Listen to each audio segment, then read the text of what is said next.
Di akun Instagramnya, cucu Bung Hatta bilang presiden penculik dan penjahat HAM.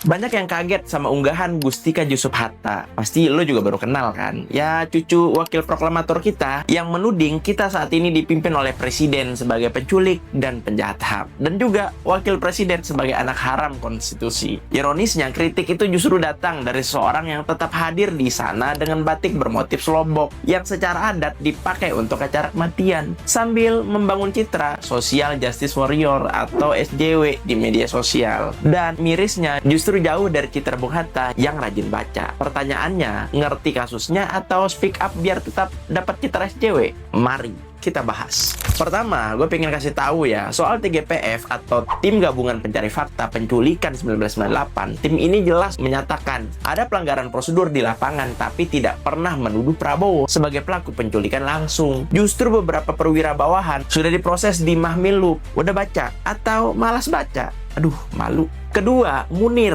aktivis HAM yang kritis itu pada 2001 juga pernah bilang Prabowo tidak bisa disebut penculik karena tidak ada bukti secara langsung atau secara hukum. Yang bisa disebut sebagai penculik, ya yang sudah diadili di pengadilan militer. Jadi kalau Munir aja sejujur itu, kenapa sekarang stigma berbeda diputarbalikkan? Coba deh belajar lagi dari Munir. Ketiga, Prof. Mahfud MD berkali-kali meluruskan isu ini di publik. Kata beliau, Prabowo memang diberhentikan, tapi perlu digarisbawahi, Pak Prabowo itu diberhentikan dari militer secara hormat. Pernyataan ini penting karena datang dari pakar hukum tata negara sekaligus mantan Menko Polhukam yang tahu detail kasus. Keempat, B.J. Habibie sebagai presiden di kala itu mengambil langkah politik dengan memberhentikan Prabowo. Tapi statusnya jelas, pemberhentian dengan hormat, bukan pemecatan. Itu artinya negara tidak pernah menyatakan bahwa beliau bersalah secara hukum pidana. Terakhir, mari kita pakai logika sederhana aja. Prabowo itu kan prajurit, tunduk pada rantai komando. Kalaupun ada operasi intelijen yang keliru, maka yang paling bertanggung jawab adalah pimpinan tertinggi. Siapa? Ya Panglima TNI atau Panglima ABRI pada saat itu. Tapi faktanya sampai hari ini Panglima ABRI-nya aja nggak diperiksa. Hanya Prabowo yang terus-menerus disudutkan demi kepentingan politik buta. Dan yang paling penting juga logika sederhana. Sejak kapan ada orang yang mengaku diculik tapi dia justru dukung Prabowo? Contohnya, ya Bang Desmond. Jadi jelas ya, stigma Prabowo penculik lebih banyak dipakai untuk propaganda politik, bukan fakta hukum. Ngerti fakta hukum nggak? Belajar lagi. Gimana menurut kalian?